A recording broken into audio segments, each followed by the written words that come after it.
सुप्रभात मेरे प्रिय विद्यार्थियों, आप सभी का हार्दिक स्वागत है कक्षा छठी के ई लर्निंग हिंदी के वसंत के कक्षा में।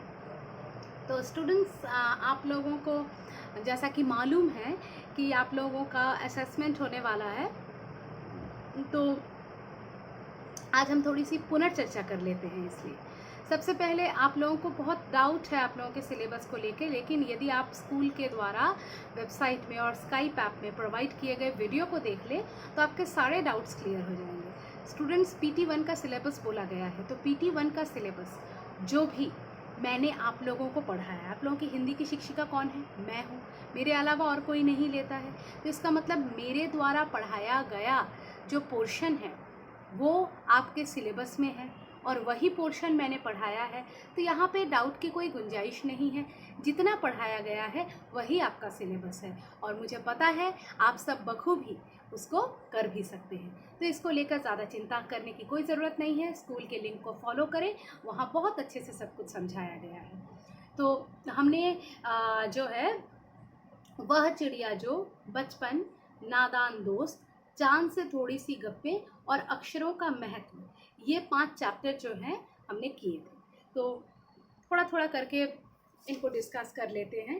पूरा इतना कुछ डिस्कस शायद एक वीडियो में हो भी नहीं पाएगा, फिर भी कुछ कुछ चीज़ें, जैसे कि वह चिड़िया जो में चिड़िया के बारे में कहा गया है कि वो दूध भरे जो है जुंडी के दाने बहुत रुचि से खाती है, रस से खाती है।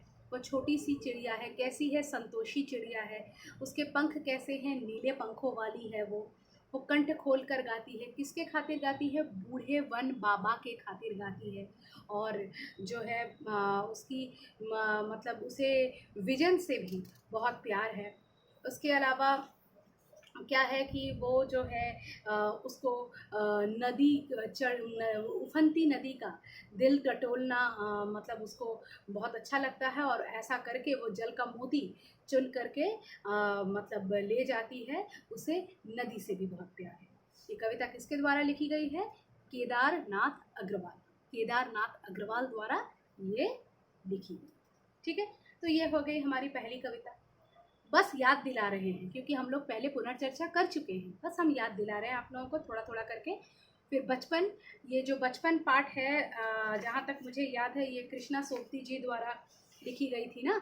और इसमें जो है लेखिका हम लोगों को बताती है कि बचपन से लेकर आज तक उनके उम्र के साथ साथ उनके शरीर में, उनके देह की बनावट में, उनके पहनावे में, ठीक है, फिर खान पान में, कल्चर में किस प्रकार का डिफरेंस आया है, वही वो हमको बता रही हैं। वो बताती हैं कि छोटे में उनके भाई बहन सब उनको जीजी कह के पुकारते थे।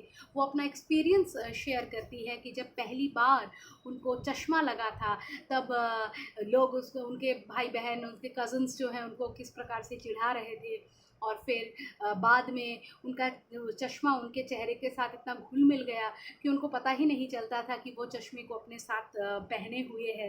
उनको बिल्कुल भी इस बात का अंदाज़ा ही नहीं होता था। वो अब चश्मे के साथ अपने चेहरे को देख देख कर इतनी हैबिचुएटेड हो गई थी। उनको एक चीज़ से बहुत जो है परहेज़ था, वो था उनका शनिवारी दवा, जो हर शनिचर के दिन उनको पीना पड़ता था, जिसमें ऑलिव ऑयल और कैस्टर ऑयल मिला करके कुछ इस प्रकार की दवा उनको पिलाई जाती थी, जिसका टेस्ट उनको पसंद नहीं था, लेकिन हर शनिवार को ये पीना पड़ता था, इसलिए उन्होंने इसका नाम शनिवारी दवा रख दिया था। संडे के दिन उनको शू पॉलिश करने पड़ते थे, फिर मोज़े वगैरह अपने साफ़ करने पड़ते थे। और जो है वो फ्रॉक पहनती थी उन दिनों, लेकिन अभी वो फ्रॉक नहीं पहन पाती है। अपनी उम्र के साथ उनके पहनावे में बदलाव आ गया है, ठीक है। और जो है वो मतलब बालों में जो है रिबन लगाती थी रंग बिरंगे, ठीक है। उसके बाद उनकी एक लेमन कलर की फ्रॉक उनको आज भी याद है। उनकी ट्यूनिक, उनके ड्रेसेस उनको बहुत याद आते हैं, किस प्रकार वो पहनती थी उनको, ठीक है। और जो है उसके अलावा जो है वो लोग लंबी सैर पर निकलते थे, शिमला रिज पर काफ़ी मस्ती किया करते थे। और जो है कभी कभी जो है वो मतलब वो चॉकलेट्स वगैरह, ब्राउन ब्रेड, ये भी मॉल से लाने के लिए जाते थे। ठीक है। और वो कहती हैं कि किस प्रकार से एवोल्यूशन हुआ है, चीज़ें किस प्रकार की बदल गई हैं। मतलब तब क्या कचौड़ी, समोसा आज के पैटीज़ में बदल गया है। शहतूत और फालसे और खसखस के शरबत जो वो बहुत चाव से पीते थे, वो कोक पेप्सी में बदल गया है। तब ग्रामोफोन रेडियो थे, अभी टेलीविज़न हो गए हैं। मतलब इस प्रकार से क्या क्या चेंजेस उनके बचपन से लेकर आज तक आए हैं, वो सब बताती है। और वो कहती है कि चना जोर गरम और अनारदाने का चूर्ण, ये उनको बहुत पसंद था। और ये तो तब भी थी और अब भी नज़र आती है, इसलिए उनको ये चीज़ अच्छा लगता है कि ये उनके बचपन की कुछ तो याद आज भी बनी हुई है। ठीक है।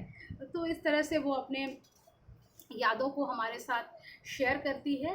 और वहाँ पे एक स्कैंडल पॉइंट हुआ करता था, वहाँ पर एक दुकान थी, वहाँ पर एक शोरूम था, वहाँ पे शिमला कालका ट्रेन का एक मॉडल भी बना हुआ था। ठीक है। तो ये सभी वो हमको बताती है। वो ये भी कहती हैं कि उन दिनों शिमला में सिर पर टोपी लगाना बहुत पसंद करती थी। तो ऐसे वो अपनी सारी कहानियाँ कहती हैं और कहती हैं कि कहाँ दुपट्टों का ओढ़ना और कहाँ सहज सरल सुभीते वाली हिमाचल की टोपियाँ। मतलब वो कैसे टोपियाँ पहनना ये सब पसंद करती थी और कहाँ आज ओढ़नी में अपने आप को ढक कर रखती हैं। तो कहीं ना कहीं वो हमको एक इंसान की जर्नी जो होती है बचपन से लेके लाइफ के अंतिम पड़ाव तक, वो कितने हमारे लाइफ में बदलाव आते हैं, सब कुछ कैसे बदल जाता है, ये सब भी हमको बताती है। तो आज हम इतना ही रिवाइज करते हैं, फिर मिलते हैं। धन्यवाद।